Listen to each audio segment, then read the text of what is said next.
Nel nome del Padre, del Figlio e dello Spirito Santo. Nous écoutons la catéchèse du pape François à Rome le 15 février 2023. Elle est précédée de la lecture d'un passage de l'Évangile selon saint Matthieu au chapitre 10, versets 7 à 16. De l'Évangile selon saint Matthieu. Jésus dit à ses disciples : « Sur votre route, proclamez que le royaume des cieux est tout proche. Guérissez les malades, ressuscitez les morts, purifiez les lépreux, expulsez les démons. Vous avez reçu gratuitement, donnez gratuitement. Ne vous procurez ni or, ni argent, ni monnaie de cuivre à mettre dans vos ceintures, ni sac pour la route, ni tunique de rechange, ni sandales, ni bâton. L'ouvrier, en effet, mérite sa nourriture. Voici que moi, je vous envoie comme des brebis au milieu des loups. » Parole du Seigneur. La parole du pape François maintenant. Cari fratelli e sorelle, buongiorno. Chers frères et sœurs, bonjour. Proseguiamo le nostre catechesi. Nous poursuivons nos catéchèses.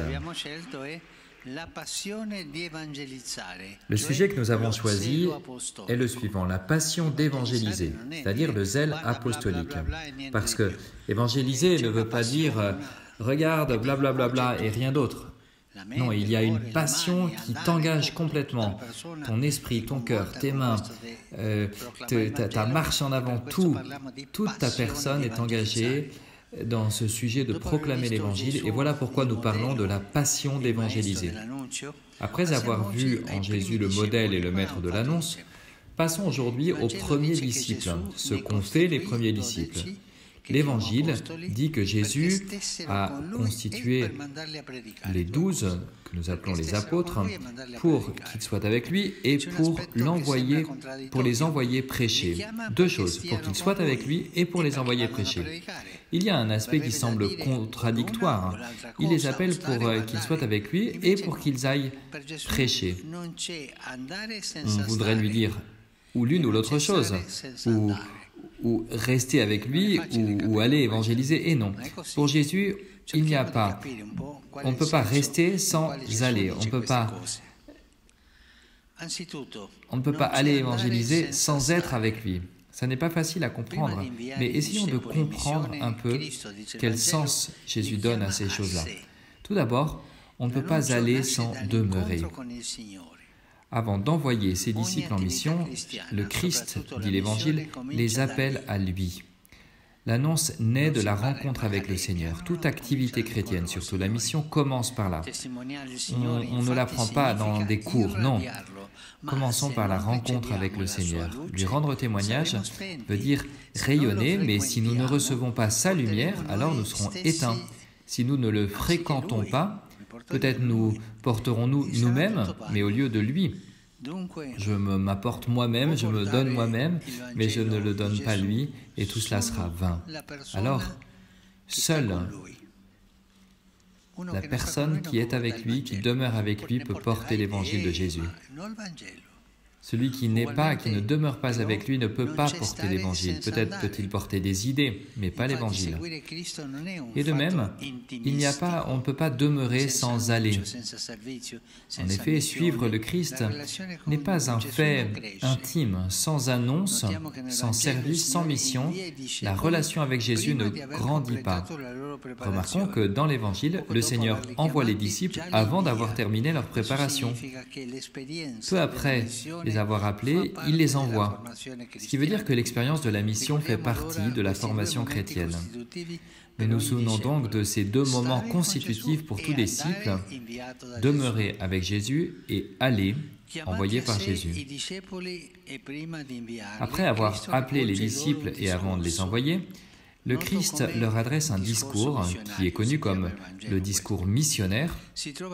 Voilà comment on l'appelle dans l'Évangile, qui se trouve au chapitre 10 de l'Évangile de Matthieu et qui est comme la constitution de l'annonce.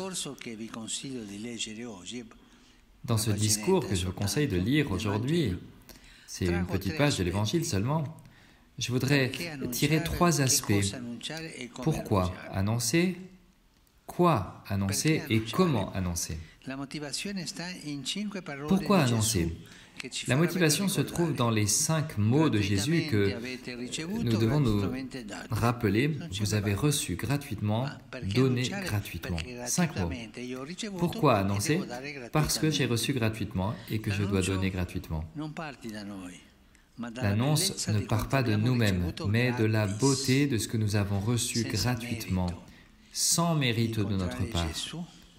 Rencontrer Jésus, le connaître, découvrir que nous sommes aimés et sauvés. Un don tellement grand que nous ne pouvons pas le garder pour nous, que nous ressentons le besoin de le répandre, mais dans ce même style, c'est-à-dire le style de la gratuité. En d'autres mots, si nous avons un don, voilà pourquoi nous sommes appelés à en faire le don. Nous avons reçu un don. Et notre vocation, c'est que nous fassions don pour les autres. Qu'il y ait en nous la joie d'être les enfants de Dieu, et cette joie va être partagée avec les frères et sœurs qui ne le savent pas encore. Voilà le pourquoi de l'annonce. Allez et portez la joie de ce que nous avons reçu. Deuxièmement, que faut-il annoncer? Jésus dit, annoncez que le règne des cieux est proche. Voilà ce qui doit être dit avant tout. Dieu est proche. Ne l'oubliez jamais. Dieu a toujours été proche de son peuple. C'est lui qui le dit à son peuple. Il dit, regardez, quel Dieu est proche aux nations, comme moi je suis proche de vous. La proximité est une des choses les plus importantes de Dieu. Il y a 3 choses importantes. La proximité, la miséricorde et la tendresse. Ne l'oubliez pas. Qui est Dieu? Il est le proche, le tendre et le miséricordieux. Voilà la réalité de Dieu. Et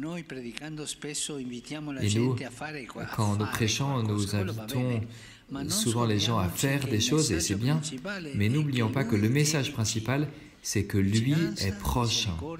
La proximité, la miséricorde et la tendresse. Accueillir l'amour de Dieu est plus difficile, parce que nous voulons toujours être au centre. Nous voulons toujours être les acteurs principaux et nous sommes donc plus poussés à faire qu'à nous laisser former. Nous sommes plus poussés à parler plus qu'à écouter. Mais si à la première place se trouve ce que nous faisons, alors, à nouveau, nous sommes les acteurs principaux. Mais si l'annonce doit donner la primauté à Dieu, Dieu à la première place, et donner aux autres la possibilité de l'accueillir, de se rendre compte qu'il est proche. Et moi, ensuite. 3e point, comment annoncer? Voilà l'aspect sur lequel Jésus s'arrête le plus longtemps. Comment annoncer? Quelle est la méthode? Quel doit être le langage pour annoncer? Et c'est significatif. Il nous dit que la manière, le style est essentiellement dans le témoignage. Le témoignage n'engage pas seulement ton esprit ou de dire quelque chose ou des concepts, non. Il engage tout, ton esprit, ton cœur, tes mains, tous les 3 langages de la personne, le langage de la pensée, le langage de l'affection, le langage des œuvres, les 3 langages.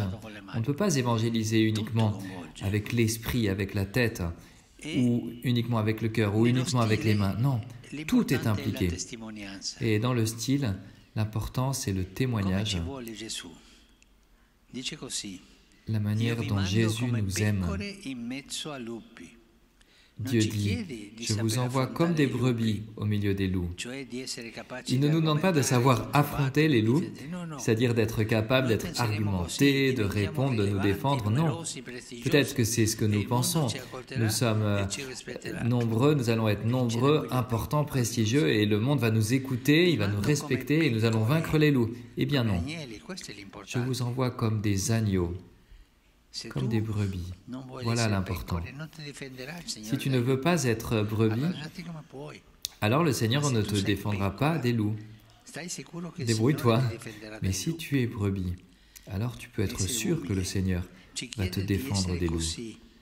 d'être humble. Voilà ce qu'il nous demande. Il nous demande d'être doux et avec le désir d'être innocent, d'être disposé au sacrifice. Voilà ce que représente l'agneau, la douceur, l'innocence, le dévouement, la tendresse. Et lui, le berger, le bon pasteur, reconnaîtra ses agneaux et il les protégera des loups. Mais les agneaux qui sont déguisés en loups vont être démasqués. Un père de l'Église écrivait « Tant que nous sommes des agneaux, nous allons vaincre. Et même si nous sommes entourés par de nombreux loups, nous réussirons à vaincre. Mais si nous devenons loups, nous serons défaits, parce que nous serons privés de l'aide du berger. Le berger ne va pas paître les loups, il paît les brebis. » C'est Saint Jean Chrysostome qui dit cela. Si je veux appartenir au Seigneur, je dois permettre qu'il soit mon berger. Et lui n'est pas le berger des loups. Il est le berger des brebis, tendre, humble, proche du Seigneur. Alors toujours sur ce comment annoncer, il est frappant que Jésus, au lieu de prescrire ce que l'on doit porter en mission, il dit ce que l'on ne doit pas porter. Parfois on voit un apôtre, telle ou telle personne qui déménage, tel chrétien qui dit qu'il est apôtre et qu'il a donné sa vie au Seigneur, et il a tant de bagages. Mais non, ce n'est pas ça le Seigneur. Le Seigneur te rend léger. Il te dit ce que tu ne dois pas porter. Ne portez ni argent dans vos ceintures, ni sac pour le voyage. Ne portez pas de tunique, ni de sandales, ni de bâton. Il n'a rien à porter en fait. Il dit de ne pas s'appuyer sur des certitudes matérielles, d'aller dans le monde sans mondanité. Voilà ce qu'il faut dire. Je vais au monde, mais pas avec le style du monde, pas avec les valeurs du monde, pas avec la mondanité. Et pour l'Église, tomber dans la mondanité, c'est la pire chose qui puisse lui arriver. Non, je vais avec simplicité. Voilà comment on annonce, en montrant Jésus plutôt qu'en parlant de Jésus. Et comment montrons-nous Jésus? Eh bien, par notre témoignage. Et finalement, en allant ensemble en communauté. Le Seigneur envoie tous les disciples. Aucun des disciples ne va seul. L'Église apostolique est tout entière missionnaire et dans sa mission, elle retrouve son unité. Alors, il nous faut aller tendres et bons comme des agneaux, sans mondanité et ensemble. Voilà la clé de l'annonce, voilà la clé du succès de l'évangélisation. Accueillons ces invitations de Jésus.